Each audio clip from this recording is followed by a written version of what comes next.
ನೀಲಕಂಠ ವಿಷಕಂಠ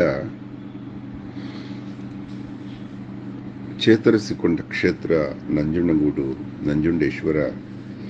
ಆ ನೀಲಕಂಠ ಚೇತರಿಸಿಕೊಂಡ ನಂತರ ಶ್ರೀಕಂಠನಾದ ಕ್ಷೇತ್ರ ಅದು. ಅದಕ್ಕೆ ಶ್ರೀಕಂಠೇಶ್ವರ ಅಂತಾನು ಕರೀತಾರೆ. ನಂಜನಗೂಡಲ್ಲಿ ಶ್ರೀಕಂಠ ಮನೆ ಮನುಷ್ಯನಾಗಿ ನೋಡ್ತಾರೆ ಅಲ್ಲಿ ದೇವರನ್ನ. ಶ್ರೀಕಂಠನ ಕೇಳ್ಕೋಗೋ, ಉತ್ತರ ಸಿಗತ್ತೆ. ಶ್ರೀಕಂಠ ಸಿಕ್ಕಿದ್ನೇನೋ, ಶ್ರೀಕಂಠಗೆ ಉಪಹಾರ ತಗೊಂಡೋಗೋ, ಶ್ರೀಕಂಠ ಮಲಗಿದ್ನೇನೋ, ಈ ರೀತಿ ಮಾತಾಡ್ತಾರೆ ಅಲ್ಲಿನ ಜನ ಇವತ್ತಿಗೂ. ತಮ್ಮ ಮನೆ ಮಗು ಏನೋ ಎನ್ನೋ ಥರ ಮಾತಾಡ್ತಾರೆ. ಅಲ್ಲಿ ಇದ್ದವರ ಜೊತೆ ಸ್ವಲ್ಪ ಕಾಲ ತಂಗಿದ್ದ ಅಹೋರಾತ್ರ ಅವರ ಮಾತುಕತೆಯಿಂದ ಅಚ್ಚರಿಗೊಳಗಾದ. ಯಾರದು ಶ್ರೀಕಂಠ? ಈ ಪ್ರಶ್ನೆ ಕೇಳಿದ್ದು ಯಾಕೆಂದ್ರೆ ಪ್ರತಿಯೊಂದು ಮನೆಯಲ್ಲಿ ಯಾರೋ ಒಬ್ರು ಶ್ರೀಕಂಠ ಅಂತ ಹೆಸರಿಟ್ಟಿರ್ತಾರೆ ಮಗುಗೆ. ಯಾರದು ಶ್ರೀಕಂಠ? ನಿಮ್ಮ ಮನೆ ಮಗು ಬಗ್ಗೆ ಮಾತಾಡ್ತಿದ್ದೀರಾ? ನಿಮ್ಮ ಹಿರಿಯರ ಬಗ್ಗೆ ಮಾತಾಡ್ತಿದ್ದೀರಾ? ಯಾರದು ಅಂತ ಕೇಳಿದಾಗ, ಇಲ್ಲ, ನಂಜುಂಡೇಶ್ವರ ನಂಜನಗೂಡು ದೇವರ ಬಗ್ಗೆ ನಾವು ಹಂಗೆ ಮಾತಾಡೋದು. ಶ್ರೀಕಂಠನಿಗೆ ಒಪ್ಪಿಸ್ಬಿಟ್ಟು ಬಾರೋ, ಶ್ರೀಕಂಠನಿಗೆ ಹೇಳ್ಬಿಟ್ಟು ಬಾರೋ, ಮತ್ತೆ ಶುರು ಮಾಡೋ ನಿನ್ನ ಕೆಲಸ ಅಂತಾರೆ. ಈ ಸಂಸ್ಕೃತಿ ನೋಡಿ ಅಚ್ಚರಿ ಆಗೋಯ್ತು ಅಹೋರಾತ್ರನಿಗೆ. ಅಲ್ಲಿನ ಜನರ ಫೀಲಿಂಗ್, ದೇವರನ್ನ ತಮ್ಮೊಳಗೊಂದಾಗಿ ಮಾಡಿಕೊಂಡು ಬದುಕೋದು. ನಮ್ಮ ಜೊತೆ ಅವನಿದ್ದಾನೆ, ನಮಗೇನು ಭಯವೇಕೆ ಅನ್ನೋ ಥರ ಮಾತಾಡ್ತಾ ಇದ್ರು. ಅಲ್ಲಿನ ಜನರ ಜೊತೆ ಇರಬೇಕು ಅನ್ಸುತ್ತೆ, ಅಷ್ಟು ಚೆನ್ನಾಗಿರುತ್ತೆ ಅಲ್ಲಿನ ವಾಸ. ಅಲ್ಲಿ ಅದು ಹಳಬರ ಮನೆಯಲ್ಲಿ, ಆ ಹಳಬರ ವಟಾರಗಳಿದೆ ಅಲ್ಲಿ, ತುಂಬ ಚೆನ್ನಾಗಿರುತ್ತೆ. ಅಲ್ಲಿನ ಕಾರ್ಯಕ್ರಮಗಳು, ದೇವಸ್ಥಾನದಲ್ಲಿ ಸಂಗೀತಗಾರರು, ದಿನಾ ಒಂದು ಕಾರ್ಯಕ್ರಮ. ನಿಮಗೆ ಗೊತ್ತಿರ್ಬೋದು, ವಂಶವೃಕ್ಷ ಎನ್ನುವ ಚಿತ್ರಕ್ಕೆ ಪ್ರೇರಣೆ ನಂಜನಗೂಡು. ವಂಶವೃಕ್ಷ ಕಾದಂಬರಿ ಯಾಕೆ ಅಷ್ಟು ಸಕ್ಸಸ್ ಆಯಿತು ಅಂದರೆ ನಂಜನಗೂಡಲ್ಲಿ ಇದ್ದು ಬರೆದಿದ್ದದು. ಅಷ್ಟು ಚೆನ್ನಾಗಿದೆ ಆ ಊರಿನ. ನಿಮಗೆ ಬೋರೇ ಆಗಲ್ಲ. ಇಂಡಸ್ಟ್ರಿಯಲ್ ಟೌನ್ ಅಂತ ಕರೀತಾರೆ. ಅಲ್ಲಿ ಎಲ್ಲ ರೀತಿಯ ಕಾರ್ಖಾನೆಗಳಿದೆ. ಮತ್ತೆ ಅಲ್ಲಿ ಬೆಳೆಯುವ ರಸಬಾಳೆ ವಿಶ್ವದಲ್ಲೆಲ್ಲೂ ಬೆಳೆಯೋದಿಲ್ಲ. ಆ ರುಚಿನೇ ಬೇರೆ. ನಂಜನಗೂಡಿನ ರಸಬಾಳೆ ತಂದೆಯೇ ಕೊಡಗಿನ ಕಿತ್ತೀಳೆ ಅಂತ ಒಬ್ಬ ಕವಿ ಬರೆದಿದ್ದಾರೆ. ಇನ್ನೊಂದು ವಿಶೇಷ ಆ ಊರದು ಅಂದರೆ ಆದಷ್ಟು ಸಾಲಗಳು ಕಡಿಮೆ ಮಾಡ್ತಿದ್ರು. ಸಂಗೀತ ಜಾಸ್ತಿ, ಸಂಗೀತ ಪ್ರಿಯರು ಆ ಊರಿನ ಜನ. ಟಿಪ್ಪು ಸುಲ್ತಾನ್ ಅತಿ ಕ್ರೌರ್ಯ ಮಿತಿ ಮೀರಿದಾಗ ಟಿಪ್ಪು ಸುಲ್ತಾನ್ಗೆ ಪಾಠ ಕಲಿಸಿದ ಊರು ನಂಜನಗೂಡು. ಟಿಪ್ಪು ಸುಲ್ತಾನ್ ತನ್ನ ತಪ್ಪು ಒಪ್ಕೊಂಡು ಅಲ್ಲಿ ಪಚ್ಚೆಕಲ್ಲು ಇಂದ ಮಾಡಿದ, ಪ್ಯೂರ್ ಎಮರಾಲ್ಡ್ ಇಂದ ಮಾಡಿರೋ ಶಿವಲಿಂಗನ ಪ್ರತಿಷ್ಠಾಪನೆ ಮಾಡಿಸ್ತಾನೆ. ಅವನಿಗೆ ಭಯ ಬಂದ್ಬಿಡುತ್ತೆ, ನಾನು ತಪ್ಪು ಮಾಡ್ತಾ ಇದ್ದೀನೇನೋ ಅಂತ. ಅದಕ್ಕೆ ಮತ್ತೆ ಕತೆ ಕಟ್ತಾರೆ. ಆನೆ ಕಣ್ಣೋಗಿತ್ತು, ಆನೆ ಪಟ್ಟದಾನೆಗೆ ಕಣ್ಣು ಬರಲಿ ಅಂತ ಮಾಡಿಸಿದ್ದು, ಅನೇಕ ಕತೆಗಳಿದೆ. ಆದರೆ ಅವನು ಯಾವಾಗ ಅವನ ಮಕ್ಕಳನ್ನ ಬ್ರಿಟಿಷರು ಅಡ ಇಟ್ಕೊಂಡ್ಬಿಟ್ರು, ಎಲ್ಲ ದೇವರುಗಳ ಭಯ ಬರುತ್ತೆ ಅವನಿಗೆ, ಎಲ್ಲ ಧರ್ಮದ ದೇವರುಗಳ ಭಯ ಬರುತ್ತೆ ಅವನಿಗೆ. ಹೇಳಿದವರೆಲ್ಲರ ಕೆಲಸ ಮಾಡ್ತಾ ಇರ್ತಾನೆ ಅವನು.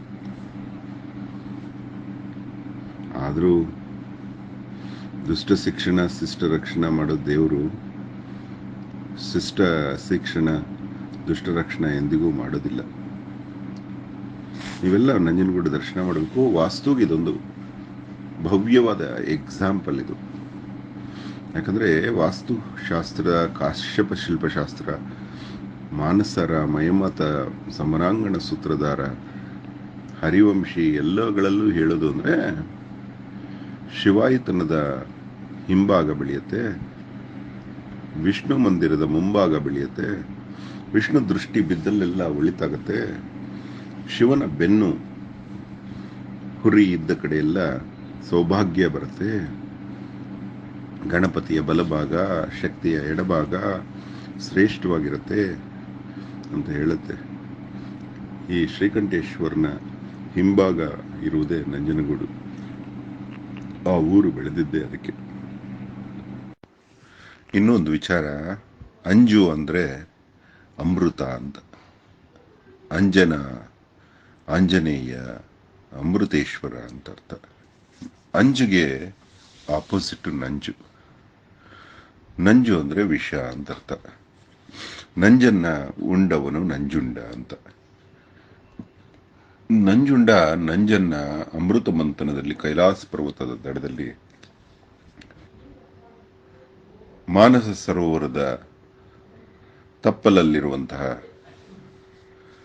ಮಂದಾರ ಪರ್ವತದ ಮಂಥನವಾದಾಗ ಕುಡಿದ ನಂಜನ್ನ ತೆಗಿಬೇಕು ಅಂತ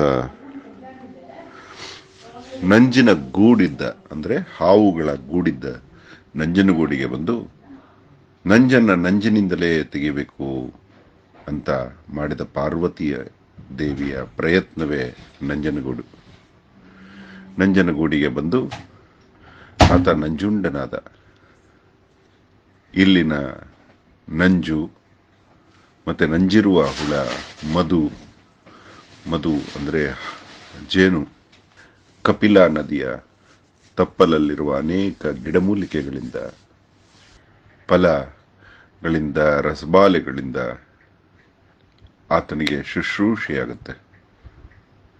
ಮರ್ತ್ಯಲೋಕವಾದ ಭೂಮಿಯ ಮೇಲೆ ಮ್ಯಾಜಿಕ್ಗಳು ನಡೆಯೋದಿಲ್ಲ. ಇಲ್ಲಿ ದೇವರು ಬಂದರೂ ಕೂಡ ಇಲ್ಲಿನ ನೀತಿಗಳಿಗೆ ಬದ್ಧರಾಗಿರಬೇಕು. ಹಾಗೆ ಭಗವಂತನಿಗೆ ಆಸ್ಪತ್ರೆಯಾಗಿ ಕೆಲಸ ಮಾಡಿದ್ದು ನಂಜನಗೂಡು. ಆದ್ದರಿಂದ ಈ ಊರಿಗೆ ನಂಜುಂಡೇಶ್ವರನ ನಂಜನಗೂಡು ಅಂದರೆ ನೀಲಕಂಠನ ಊರು, ವಿಷಕಂಠನ ಊರು ಅಂತ ಕರೆದ್ರು.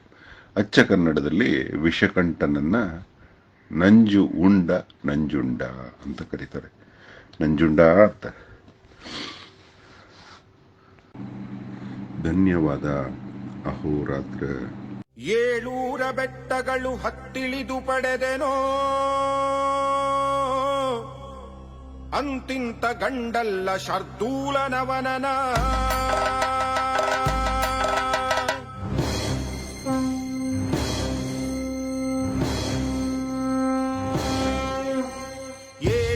ಬೆಟ್ಟಗಳು ಹತ್ತಿಳಿದು ಪಡೆದೆನೋ, ಅಂತಿಂತ ಗಂಡಲ್ಲ ಶಾರ್ದೂಲನವನನ.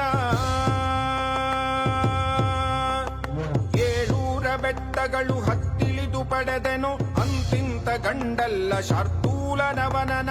ಗಿಡದ ಮೊಕ್ಕುಗಳಿಲ್ಲ, ಗಿಡದ ಹೂಗಳನ್ನೆಲ್ಲ ತಿಂಡುಗಳ ಕಟ್ಟಿಕೊಂಡೇನವನನ. ಗಿಡದ ಮೊಗ್ಗುಗಳಿಲ್ಲ, ಗಿಡದ ಹೂಗಳನ್ನೆಲ್ಲ ತಿಂಡುಗಳ ಕಟ್ಟಿಕೊಂಡೇನವನನ. 7 ಬೆಟ್ಟಗಳು ಹತ್ತಿಳಿದು ಪಡೆದೇನೋ, ಅಂತಿಂತ ಗಂಡಲ್ಲ ಶಾರ್ದೂಲನವನನ. ನಾರಾಯಣಪ್ಪನೆ 4 ಮುಖದವನೇ, ನೀವೆಂಗೆ ಬಿಟ್ಟಿರೋ ವಿಷ ಕುಡಿಯಲವನ. ನಾರಾಯಣಪ್ಪನೆ 4 ಮುಖದವನೇ, ನೀವೆಂಗೆ ಬಿಟ್ಟಿರೋ ವಿಷ ಕುಡಿಯಲವನ.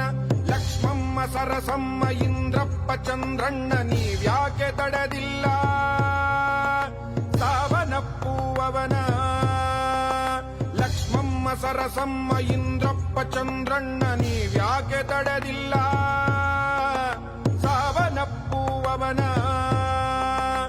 7 ಬೆಟ್ಟಗಳು ಹತ್ತಿಳಿದು ಪಡೆದೇನೋ, ಅಂತಿಂತ ಗಂಡಲ್ಲ ಶಾರ್ದೂಲನವನನ. ವಾಸುಕಿ ಅನಂತ ಶೇಷ ಪದ್ಮನಾಭ ಕಂಬಲಂ, ಶಂಖಪಾಲ ತಕ್ಷಕಂ ಭಕ್ತರಾಷ್ಟ್ರಕಾಲಿಯಂ. ವಾಸುಕಿ ಅನಂತ ಶೇಷ ಪದ್ಮನಾಭ ಕಂಬಲಂ, ಶಂಖಪಾಲ ತಕ್ಷಕಂ ಭಕ್ತರಾಷ್ಟ್ರ